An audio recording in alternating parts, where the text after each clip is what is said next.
내가 상처를 잘 받는다면 상처를 잘 받는 나를 탓하면 안 됩니다.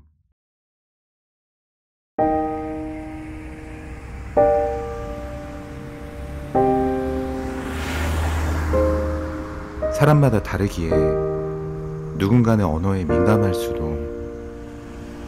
언어의 표현을 더 중요하게 생각할 수 있습니다.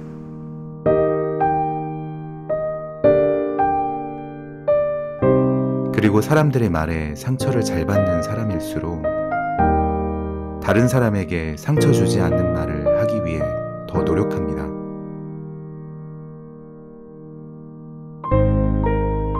그럼 나는 어떻게 해야 상처받지 않을까요?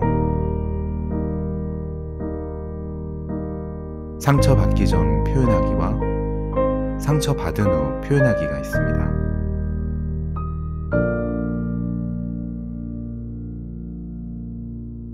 첫째, 상처받기 전 표현하기는 상처받기 전 먼저 나를 나타내는 것이 중요합니다. 사람은 저마다 다른 환경에서 자랐기 때문에 같은 상황에서 언어의 표현이 제각각 다릅니다. 같은 맥락이어도 다른 표현으로 말하기에 그래서 의도치 않게 언어로 상처를 주기도 하고 받기도 합니다. 상대의 기분이 상하지 않게 자연스럽게 먼저 말을 꺼내는 것이 아주 큰 효과가 나타납니다.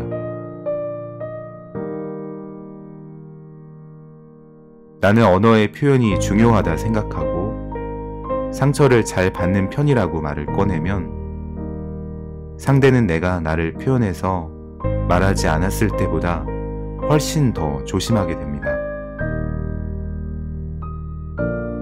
둘째, 상처를 받았다면 상처받음을 표현해 보세요.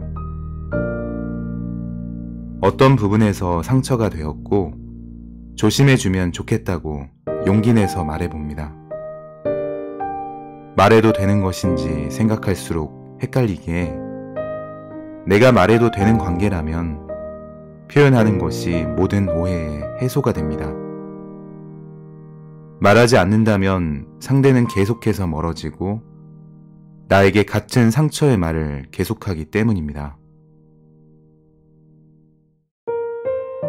셋째, 상처를 받은 후에 나에 대해서 돌아보는 것입니다.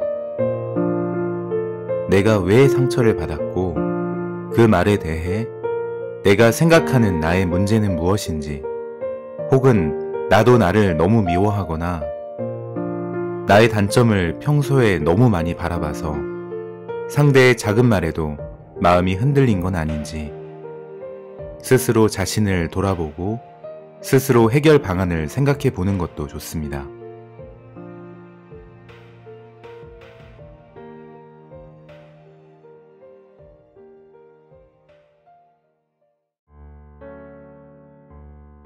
생각이 많다는 건 단점이 아닙니다.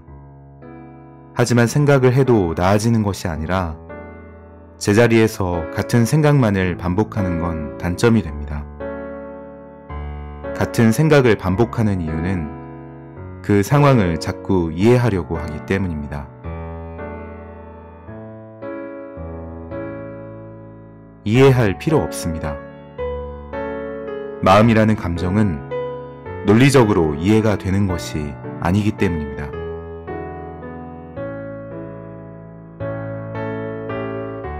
당신은 아마 똑같은 상황이 되어도 똑같이 상처받을 테니 중요한 건 나를 있는 그대로 인정하고 말에 대해 상처받지 않게 스스로를 보호하고 아껴주어야 상처에서 멀어질 수 있습니다.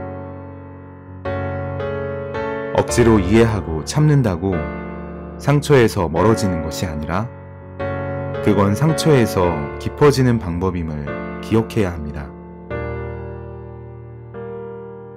나를 가장 잘 아는 건 나이기에 나와 다른 마음을 가진 사람을 생각하며 다른 사람은 어떻게 했을까라고 생각하기보다는 내가 나의 마음을 자주 들여다보고 그 마음을 그대로 인정해 주어야 같은 상처에서 벗어날 수 있습니다. 별말 아니어도 내가 나에게 해주는 진심이 담긴 따뜻한 말들은 언제 들어도 큰 힘이 되는 가장 따뜻한 말이 됩니다.